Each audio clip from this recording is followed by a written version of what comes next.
우리가 살아가다 보면 세상 일이 내 마음처럼 안 풀릴 때가 있죠. 그 중에서도 가장 내 맘처럼 안 되는 일이 아마 사람 사이의 일일 것입니다. 사람은 사람으로서 행복과 치유를 얻기도 하지만 사람으로 인해 상처와 괴로움을 얻기도 하죠. 누구나 사람으로 인해 상처받아 보았던 경험이 있을 것입니다. 인간관계를 잘 유지하기 위해선 적절한 균형이 필수입니다. 아무리 친하고 가까운 사이라 하더라도 드러내면 상처 입고 화를 입게 되는 말들이 있습니다. 친구 사이가 5년이 됐든 10년이 됐든 상관없이 말이죠. 심지어는 30년 넘은 친구 사이여도 하루아침에 돌아서게 되고 남보다 못한 사이로 되어버린 경우도 있습니다. 가깝고 편하다고 해서 모든 것을 절제 없이 행동하여도 되는 것은 아니겠죠. 우리가 식물을 아무리 사랑한다고 해서 물을 너무 많이 주어버리면 오히려 병들고 죽어버리고 모닥불이 따뜻하다고 하여서 너무 가까이 다가가면 내 몸에 화상을 입을 수도 있는 것과 마찬가지 이치입니다. 아무리 가까운 사이더라도 조심하여야 할 것. 첫 번째로는 단점 지적입니다. 사람에게는 누구나 단점이 있죠. 가깝고 친하고 오래된 사이일수록 이러한 단점이 더 눈에 잘 띌 수도 있습니다. 상대방을 이미 잘 알고 있다는 생각에 쉽게 상대방의 단점을 말하며 충고를 할 수도 있겠죠. 나의 입장에선 정말 상대방을 위하는 조언이라고 생각하지만 상대방의 입장에서는 나의 생각과는 다를 수 있습니다. 사람 마음이 항상 내 마음과 같진 않기 때문이죠. 사람은 감정의 동물이라는 이야기가 있습니다. 특히 누군가의 자존심을 건드리는 일은 정말 치명적인 일입니다. 충고나 조언을 하고 싶은 마음이 생긴다면 100번, 1000번을 고민하고 조심하여도 나쁠 것이 없습니다. 상대방의 단점에 관련된 이야기라면 말이죠. 가족 친지 간에도 감정이 상하면 남보다 못한 사이가 되어버릴 수도 있는 것이 현실입니다. 아무리 친하다고 하더라도 상대방의 단점인 부분을 함부로 들춰내었다가는 엎질러진 물처럼 돌이킬 수 없게 될 수도 있기 때문에 항상 조심하여야 합니다. 마찬가지로 상대방이 나의 단점을 아무렇지 않게 들춰내고 다른 사람들 앞에서 공공연하게 떠든다거나 하는 경우 또한 마찬가지입니다. 아무리 친한 사이더라도 이러한 부분은 지켜주어야 할 부분인 것입니다. 둘째로는 내 자랑입니다. 아니, 내 자랑도 못하냐? 라는 생각이 들 수도 있습니다. 친하고 가까운 사이끼리 그런 것도 조심하여야 하느냐고 의문이 들 수도 있겠지요. 하지만 자랑이라는 것은 내 입장에서는 기분 좋은 일이지만 듣는 사람의 입장에서는 천차만별로 달라질 수가 있는 것이 사실입니다. 각자 사람마다 처해진 환경이 다르고 남들에게는 말하지 않지만 극심한 스트레스나 열등감을 겪고 있는 일이 있을 수도 있기 때문이죠. 특히 돈 자랑, 자식 자랑과 같은 자랑들은 각별히 조심할 필요가 있습니다. 자칫하면 나도 모르는 사이에 상대의 자존심을 건드리거나 심지어는 질투나 열등감을 유발할 수도 있습니다. 너무 극단적인 이야기 아니냐, 친구끼리는 그런 게 없어야 친구 아니냐, 라고 말할 수도 있지만 생각보다 매우 자주 발생하는 일이 이런 일입니다. 아무리 친한 사이였어도 돈 문제로 순식간에 틀어지고 싸웠다는 이야기는 정말 많이 있죠. 말이란 것이 한번 뱉고 나면 주워 담을 수가 없는 것이기 때문에 굳이 안 해도 될 말은 안 하는 것이 좋습니다. 내가 돈 자랑을 하게 되면 상대방의 입장에서는 나는 돈이 많은 사람이라는 인식이 자연스럽게 생기게 될 수도 있고, 너 돈 많은데 이 정도는 쓸 수 있는 거 아냐? 이 정도는 빌려줄 수 있는 거 아냐? 하며 바라는 게 생기게 될 수도 있습니다. 사람의 욕심이라는 게 그만큼 무서운 것이죠. 소문이 퍼져서 돈 빌려달라는 연락이나 사정이 너무 어렵다는 연락과 같은 요구사항에 시달리게 될 수도 있습니다. 자랑이라는 것은 나에게 기쁜 일이 생겼을 때 자랑을 합니다. 하지만 대화는 나뿐만 아니라 듣는 사람이 있어야 이루어진다는 것을 기억할 필요가 있습니다. 듣는 사람도 함께 기뻐할 수 있는 상황일 때 자랑을 하더라도 늦지 않습니다. 내가 돈 자랑을 할 때 누군가는 돈 때문에 힘들어진 사람이 있을 수도 있습니다. 현명한 사람은 이러한 부분까지도 미리 생각하고 신중하게 대화 주제를 선택할 줄 알아야 합니다. 기쁜 일이 있을 때 함께 기뻐해 줄 수 있는 친구가 있다는 것은 정말 복받은 일입니다. 하지만 그렇지 못하다 하더라도 원망하거나 탓을 할 이유는 없습니다. 사람의 마음이라는 것은 내 뜻대로 되지 않기 때문에 마음대로 안 된다라는 말을 하죠. 질투나 부러움, 좌절감, 박탈감 등등의 마음도 내 뜻과는 다르게 인간이라면 누구나 생길 수 있는 자연스러운 감정이라는 것을 받아들일 필요가 있습니다.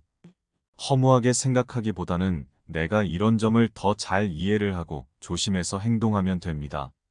세 번째로 비밀을 털어놓는 것입니다. 크고 작은 비밀을 남들에게 털어놓을 때가 있습니다. 하지만 우리가 비밀을 어떨 때 털어놓는지 생각해 볼까요?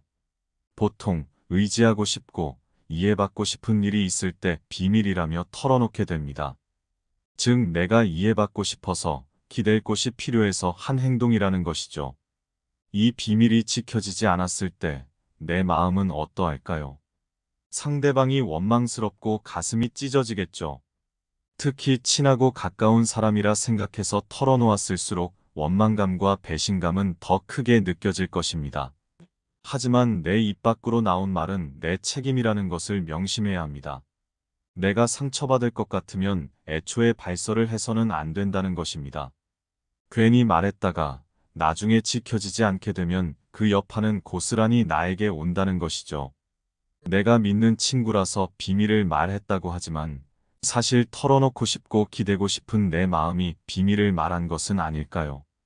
또 너무 과도한 비밀은 듣는 상대방에게도 큰 부담으로 다가올 수가 있습니다. 그 이야기를 듣는 순간 그에 대한 책임과 부담도 함께 지게 되는 것이죠. 사소한 비밀 정도는 서로 터놓고 이야기하는 것이 관계를 더 끈끈하게 하는데 도움이 될 수도 있지만 감당하기 힘든 큰 비밀을 털어놓는 것은 조심할 필요가 있다는 이야기입니다. 네 번째입니다. 험담인데요. 친하고 가까운 사이라서 다른 사람을 같이 험담하며 친밀감을 다지는 경우도 있겠죠. 하지만 험담은 기본적으로 듣는 사람에게 부정적인 인식을 줄 수도 있다는 점을 알아야 합니다. 내가 평소에 남 얘기만 너무 많이 하고 있는 것은 아닌지 한 번쯤은 되돌아볼 필요가 있습니다. 뭐든 너무 과도하게 많이 하면 피곤함을 불러올 수 있습니다. 다른 사람의 흉을 보지 않더라도 충분히 할 수 있는 이야기 소재는 많이 있습니다. 작은 수준의 흉 정도 보는 것은 친구 관계에 적당한 재미로 괜찮겠지만 너무 부정적인 감정이 실린 이야기를 많이, 자주 한다면 그것은 가까운 관계에게도 스트레스로 작용할 것입니다. 또 내가 누군가의 비밀을 들어 알고 있다거나 누군가의 뒷담화를 들었을 경우에도 이것은 굳이 다른 사람에게 전하지 않는 게 좋습니다. 무의식 중에 얘는 어디 가서도 다른 사람에게 내 이야기를 이렇게 할 수도 있겠구나. 이런 생각을 들게 할 수 있습니다. 이는 무의식적으로 일어나는 생각이기 때문에 쉽게 통제하기가 어렵습니다. 굳이 내가 다른 사람들에게 이런 인식을 심어줄 필요는 없겠죠. 나도 모르게 툭 하고 입에서 튀어나온 말 때문에 그 순간을 못 이겨내서 소중한 사람을 잃을 수도 있습니다. 입으로 지은 죄는 다시 나에게 돌아오기 마련입니다. 항상 말을 하기 전에 이 말을 내가 굳이 해서 좋을 말인지 아닌지 조금만 생각하고 말을 하는 것이 좋습니다. 딱 3초만 생각을 하고 말을 해도 훨씬 나아집니다. 옛말에 말 한마디로 천냥 빚을 갚는다는 말도 있고 발 없는 말이 천리를 간다는 이야기도 있습니다. 그만큼 말 한마디 한마디가 중요하고 신중하게 말을 해야 할 필요가 있다는 이야기입니다. 마지막으로는 이용하려는 태도입니다. 철학자 칸트의 말 중에 인간을 수단으로만 대하지 말고 목적으로 대우하라 라는 말이 있는 것처럼 다른 사람을 내 필요와 수단에 의해서만 대하지 않도록 조심해야 합니다. 특히 가까운 친구 사이, 가까운 관계일수록 이를 조심해야 하는데요. 내게 도움이 안 되면 소홀히 대하고 도움이 필요할 때만 찾고 이런다면 주변의 사람을 계속 놓치게 되고 어느새 나는 환영받지 못하는 사람이 되어 있을 수도 있습니다. 사람은 누구나 자신을 존중받지 못하는 관계는 원치 않아 합니다.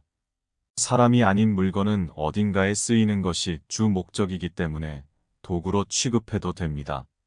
하지만 사람은 그렇지 않죠. 사람은 도구가 아니기 때문에 이용하기만 하려는 태도로 접근한다면 반감을 살 수밖에 없습니다. 오랜만에 전화 온 친구가 알고 보니 보험 영업을 하기 위해 했던 전화였다거나 돈을 좀 빌릴 수 없겠냐는 전화였다거나 하면 얼마나 허탈감 드나요? 물론 정말 피치 못할 사정으로 영업 실적 압박에 많이 시달리거나 돈이 정말 급하게 필요한 상황이거나 할 수 있습니다. 이런 경우 나의 사정을 진실성 있게 말하고 상대방을 존중하면서 정중하고 솔직하게 부탁해야 합니다.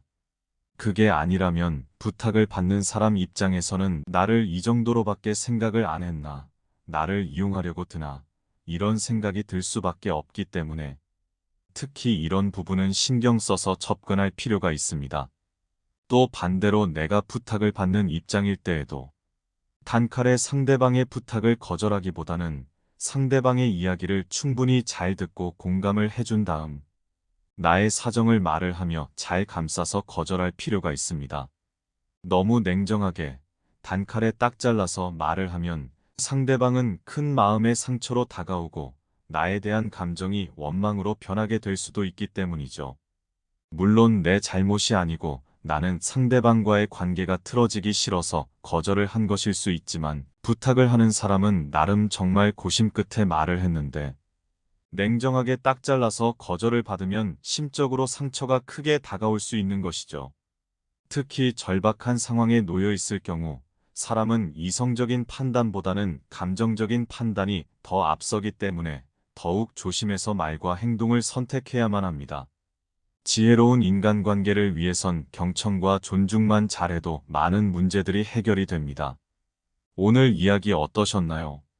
공감되는 내용이 있으시거나 여러분들의 이야기가 있으시다면 댓글로 알려주세요. 감사합니다. 평안한 하루 보내세요.